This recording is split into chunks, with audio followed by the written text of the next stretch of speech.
Sup y'all, it's me, it's your boy Asmongold, and today, after we go over the patch 6.2.3 patch notes. Now this patch is being slated to be released on November 17th, 2 days from now, this coming Tuesday, along with the new PvP season, Wards of Draenor Season 3, the Warmongering season, coming out a day after that. And so anyway, this patch is going to be adding a lot of new stuff into the game, as well as incentives to do old stuff as well, so let's go ahead and take a look. One of the main things that they're going to be adding is a new bonus event for the Cataclysm Timewalking dungeons. They're going to be adding 6 new Timewalking dungeons, Grim Lost City of Tol'vir, Stonecore, the Vortex Pinnacle, Throne of the Tides, and of course In Time, so you can go back in time to stop a guy from going back in time. I think, did I miss one? I'm not sure. Anyway, they're also going to be adding a new dungeon for the Burning Crusade and also the Wrath of the Lich King Timewalking events. They're adding Magister's Terrace for Burning Crusade and Pit of Saran for Wrath of the Lich King, as well as they're adding a new mount. This mount actually looks really cool. You guys will see it on the screen. The Infinite Time Reaver. And so this mount can drop from any boss in the Timewalking dungeons. You don't have to actually complete them. Any boss whatsoever, that's my understanding. And I would probably pretty much assume that it's going to be personal loot and a relatively low drop chance. And also there's going to be a vendor that sells some new modernized Cataclysm gear, and so that's pretty cool as well as some new toys just to keep that hamster wheel spinning. Another thing that they're going to be doing is they're going to be making Hellfire Citadel Mythic cross-realm, so you can wipe on Archimon Mythic with not just your friends on this server, but all over the entire United States. What a good time. Also, they're going to be adding item upgrades and Valor is not going to be coming back in a way that I thought it would. It's basically just going to be used for item upgrades. Now, you can get there is no actual cap on Valor points. You can get as many Valor points as you want, but there are only so many things that give you Valor points. You can do one heroic random dungeon per day. That will give you Valor points. You can complete a mythic dungeon. That will give you, I believe, 300 Valor points. You can also complete most of the weekly bonus event quests outside of the pet battle bonus events, unfortunately, because that's when it's going on right now, as well as doing the raid finder difficulty. Each wing is going to give you an amount of Valor, and I think the Hellfire Citadel ones give you a little bit more than the BRF and Heimdall ones. Now, these upgrades are going to be working pretty much the same way that they did as soon as they implemented them in in Mists of Pandaria, and you're going to be able to upgrade it. There's going to be 2 levels of upgrades. Each upgrade is going to cost 250 Valor, and you can upgrade it all the way up for plus 10 item levels, and so that will make the maximum item level available in the game now, outside of your mythic ring, or your legendary ring, which is not able to be upgraded, 751. And so I'm really excited to see this. I'm very, very glad to do it, and so I think even if you don't do the raid finder wings, just so you guys kind of know, so you've got 500 points, and I think you have like 17 or 18 different slots, and so 500, then divide that by 2, you need about 9,000 Valor to upgrade everything, assuming you don't get any upgrades, but I'm not really entirely sure about that. I guess minus 1 ring, and so I think it'll probably take you about 2 to 3 weeks, and probably like 2 weeks if you do all the raid finders, and 3 weeks if you don't, to get all of your gear fully upgraded. So it shouldn't really take that long, and outside of doing the item upgrades, Valor is not really going to be useful for anything else, unfortunately. On top of that, I had Taco Bell earlier. I'm having it again.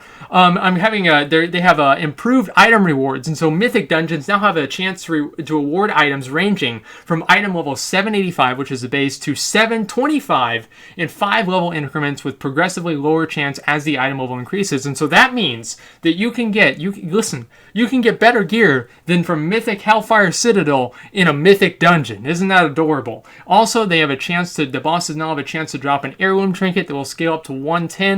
And so you can use that whenever you're leveling up throughout throughout Legion, and whenever I looked at it, it has very good kind of farming potential, and so it's going to really help you leveling up, and so I would definitely recommend making sure that you get this trinket whenever the patch comes out.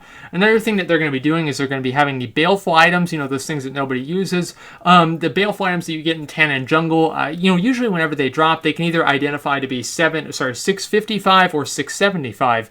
Now what they're going to be doing is, again, to spread the hamster wheel out even longer, you can have it go from any different number in between 750, not any different number, in 5 number increments, from 655 all the way up to 695. Now, if you use one of the empowered crystals on a 695, the one that you didn't use it on, it just ended up at 695, it will not increase it any further, so 695 is still the ceiling for the baleful items.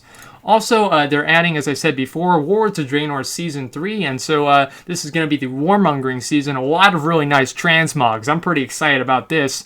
And the Spy Rank gear will scale up to item level 715. That's the green shit. The blue stuff is going to scale up to 730, and the epic stuff is going to scale up to 740. And so PvE gear will still be better. And oh, by the way, I want to say one thing about the item upgrades again, is that you can't use the item upgrades on everything, but you can upgrade Baleful tokens, Draenor dungeon drops, Hellfire Citadel raid gear, and profession items. And so that means that some of the gear that you would get from maybe Blackrock Foundry or Highmaul, I don't think that you'll be able to upgrade.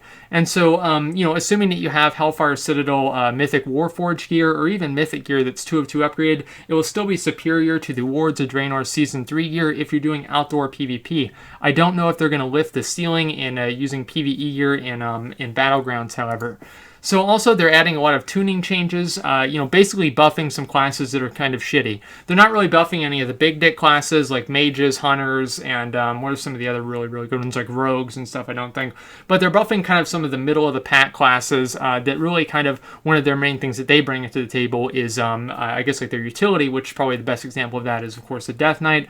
Death Knight, Blood Boil, Blood Plague, Death Coil, Death and Decay, Frost Fever, Soul Reaper have all been increased by 10%. Frost Strike, Howling Blast, and Obliterate have been increased by 10%. For Unholy, Festering Strike, Necrosis, and Necrotic Scourge Strike have been increased by 10%, and Defile and Necrotic Plague have been increased by 10%. And so this is actually a pretty big buff for Death Knights, because obviously you can use Defile, Blood Boil, and yeah, I mean, all these different things are going to be very, very powerful, especially for Blood Death Knights, and even for Frost as well. But I would say these are pretty big increases for Death Knights. I think they're probably the one class is getting the biggest boost out of this patch, I guess, out of all of them.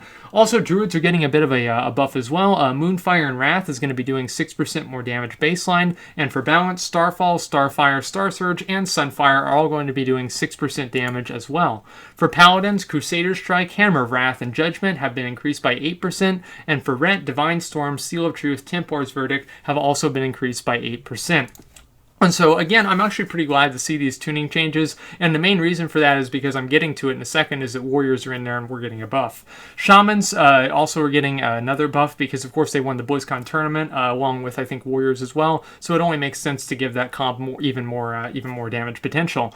Chain Lightning, Flame Shock, Lava Burst, Lightning Bolt, and Lightning Shield all are going to be doing 4% more damage. For Elemental, their Mastery, Earth Shock, and Earthquake are doing 4% more damage, as well as for Enhancement, Lava Lash, Storm Strike, and Wind Fury are going to be doing 4% more damage as well. And now to the point, the only important part of this video here, is that Warriors are going to be doing 5% more damage whenever they're enraged, and you were previously doing, I guess, like the baseline damage was 10% bonus, and now it is up to 15. And for arms, the Seasoned Soldier now will do 15% more damage instead of 10, which is kind of good because as the gear scales up longer, you don't spend as much time in execute range, and so that kind of really does hurt Arms Warriors damage. And also for the raids, I think this is one of the big things here, is that if you kill Archimon on Heroic or higher, you will get a mysterious fragment of dark power, which is basically the Moose Rock, okay? You get a Moose Rock, you turn in the Moose Rock, you get a Moose. And the Moose looks really cool. It was originally going to be a Storm Mount, but they added it into the game, so props to Blizzard for that. That was amazing. I was really glad to hear that whenever I first did hear about it.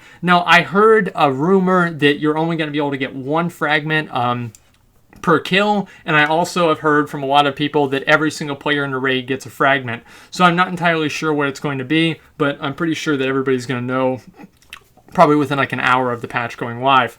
Also, for Timewalking, this is probably one of the most important changes here, is that Pepe should now remain with players that teleport, that enter a Timewalking dungeon. And so that's really important, as well as they are going to increase the drop rates on Fellblight from skinning, mining, herbalism, and fishing by about 20%. Now, this also will tie into Legion as well, because if you guys didn't know, they're going to be gathering profession-specific quests and objectives in Legion for the kind of like adventure mode, the bounties and everything.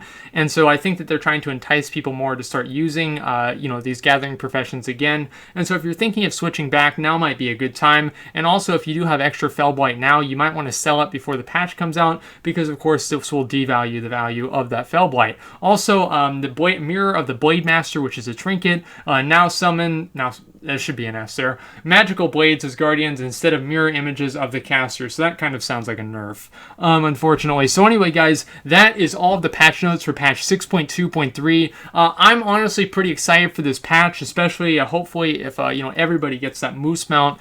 I'll be able to sell the moose mount as well as upgrade my gear. I think character progression is really important, as well as kind of adding these like miniature hamster wheels that people can choose to go into, like the time walking rewards, and also like in a way like doing the mounts, and I guess that's the same thing, but doing the item upgrades as well. All of those things are very important, I think, and so this patch is really I'm very confident in it. I'm glad that it's going to be happening. I don't think it'll tide people over until Legion, of course, but I think it's definitely a right step, a step in the right direction, and so I hope that you guys are looking forward to it in the same way that I am, and that's pretty much all I got. So thanks for watching, and like, comment, subscribe.